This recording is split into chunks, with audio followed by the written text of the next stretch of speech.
नमस्कार दोस्तों, ध्यान मार्ग में आप सभी का स्वागत करती हूँ इसी उम्मीद के साथ कि आप अपने घर में अपने प्रियजनों के साथ सुरक्षित होंगे। एक हफ्ते की इन पाबंदियों की वजह से थोड़ा अवसर मिला कि आज आप लोगों तक कुछ विचार, कुछ जानकारी पहुँचा पाऊँ, जो कि पिछले वीडियो में अधूरी रह गई थी। तो लास्ट वीडियो में हमने जाना मानव शरीर में स्थित 7 चक्रों के विषय में, उनके नाम और स्थिति के बारे में भी।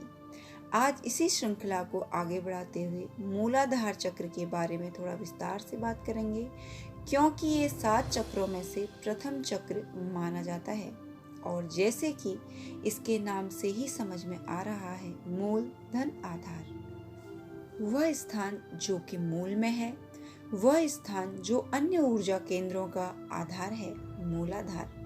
सामान्यतया लोग मूलाधार को अनदेखा करके बाकी शक्ति केंद्रों की जागृति में लग जाते हैं, परंतु ये तो जानते ही हैं ना दोस्तों, जब तक नींव मजबूत नहीं होती, इमारत की ऊंची और मजबूत होने की संभावना भी नहीं रहती है। मूलाधार चक्र पृथ्वी से संबंधित होता है। इस चक्र के निष्क्रिय होने या रहने पर व्यक्ति मात्र स्वयं के विषय में ही सोचता रहता है, स्वार्थी हो जाता है, उसके संबंध खराब हो जाते हैं, स्वार्थ उसके सर चढ़कर बोलने लगता है और लोग उस व्यक्ति से दूर होने लगते हैं। इसके ठीक विपरीत, जैसे जैसे व्यक्ति का मूलाधार चक्र सक्रिय होता जाता है, उसके भीतर सरलता और करुणा का वास होने लगता है। पारिवारिक संबंध सुधर जाते हैं, स्वहित का स्थान परहित ले लेता है। तो दोस्तों, अब बात करते हैं इस चक्र की सक्रियता के लिए क्या किया जाए। तो हमारे ऋषि मुनियों ने किसी भी प्रकार की सिद्धियों की प्राप्ति हेतु या साधनाओं के लिए कुछ विशेष प्रकार की ध्वनियों या बीज मंत्रों की खोज की। उसी प्रकार से मूलाधार चक्र की जागृति के लिए एक ध्वनि या बीज मंत्र होता है, लम। जैसे ओम के उच्चारण में एक ध्वनि उत्पन्न होती है।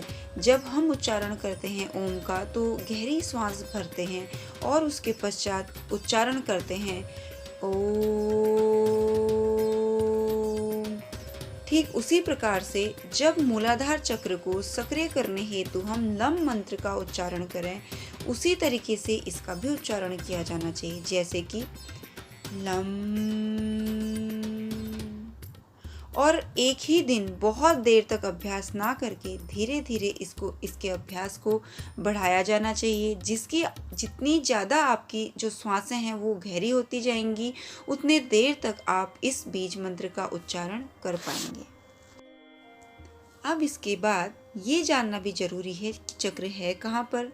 तो जब हम आलती पालती मार के बैठते हैं और अपने मेरुदंड यानी कि अपनी रीढ़ की हड्डी को सीधा रखते हैं, तो जो भाग या यूं कहें मेरुदंड का जो अंतिम छोर धरती को छू रहा है, उसी स्थान पे मूलाधार चक्र होता है। दूसरे शब्दों में, काम केंद्र यानी जननेंद्री और गुदाद्वार के मध्य में मूलाधार चक्र होता है।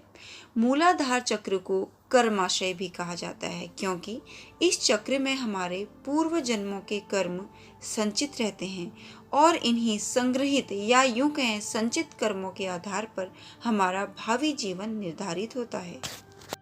तो जैसे जैसे आप साधनाओं में उतरते जाते हैं, जैसे जैसे आपके जो चक्रास हैं वो सक्रिय होते जाते हैं, वैसे वैसे आपके जो संचित कर्म हैं वो कटते जाते हैं और आपका भावी जीवन भी सुगम, सरल और अच्छा हो जाता है।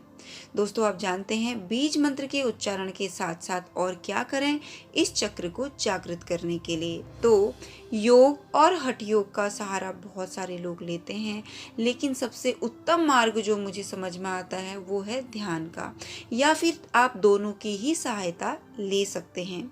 अश्विनी मुद्रा और मूलबंध का प्रयोग कर सकते हैं। अब आप सोच रहे होंगे कि क्या होती है ये अश्विनी मुद्रा और मूलबंध। दोस्तों, अगर आज ही मैं इस बारे में भी बताना चाहूँ तो वीडियो बहुत ज़्यादा लंबा हो जाएगा।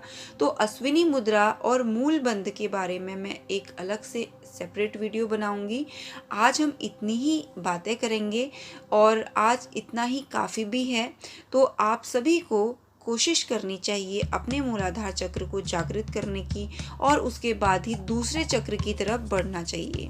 आप हठ योग करें, योग करें, यम नियम का पालन करें, बहुत सारी बातें हैं। आध्यात्म की तरफ जितना आप आगे बढ़ते जाएंगे, आध्यात्म में जितनी आपकी रुचि होगी, उतनी ही जल्दी आपका मूलाधार चक्र जो है वो सक्रिय होगा।